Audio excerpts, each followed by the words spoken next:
അല്ല ഒരു ഡോക്ടറെ സംബന്ധിച്ച്, ഒരു ഡിപ്പാർട്ട്മെൻ്റൽ ഹെഡിനെ സംബന്ധിച്ച് അദ്ദേഹത്തിൻ്റെ വകുപ്പിൽ നാളെ എന്തെങ്കിലും തകരാറ് പറ്റിയാൽ അദ്ദേഹമാണ് മറുപടി പറയേണ്ടി വരിക.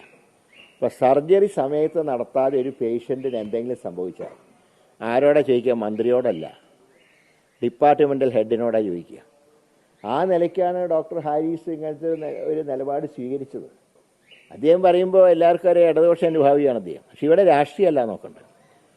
ഇതിപ്പോൾ തിരുവനന്തപുരത്ത് മാത്രമല്ല, ഇന്നൊരു ചാനലിൽ ഞാൻ വാർത്ത കണ്ടു, ഞാൻ എൻ്റെ നിജസ്ഥിതി അന്വേഷിച്ചില്ല. കോഴിക്കോട് ഒരു 65 വയസ്സുള്ള ഒരു പത്രം വിറ്റ് നടക്കുന്ന ഒരാളെ വാഹനം ഇടിച്ച് അദ്ദേഹത്തിന് ആദ്യം ജില്ലാ ആശുപത്രിയിൽ കൊണ്ട് അവിടെ നിന്ന് ഇങ്ങോട്ട് റെഫർ ചെയ്തു.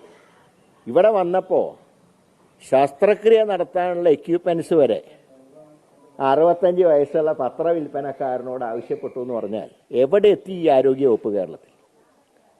അപ്പോൾ ഇതുപോലെ പരാജയപ്പെട്ടൊരു മന്ത്രി, ഞാൻ പറയുന്നത് ഡോക്ടർ AR മേനോനെ പോലെ പ്രഗത്ഭമധികം കൈകാര്യം ചെയ്തൊരു വകുപ്പിൽ ഈ മന്ത്രി ഒരു അട്ടർ ഫെയിലിയറാണ്.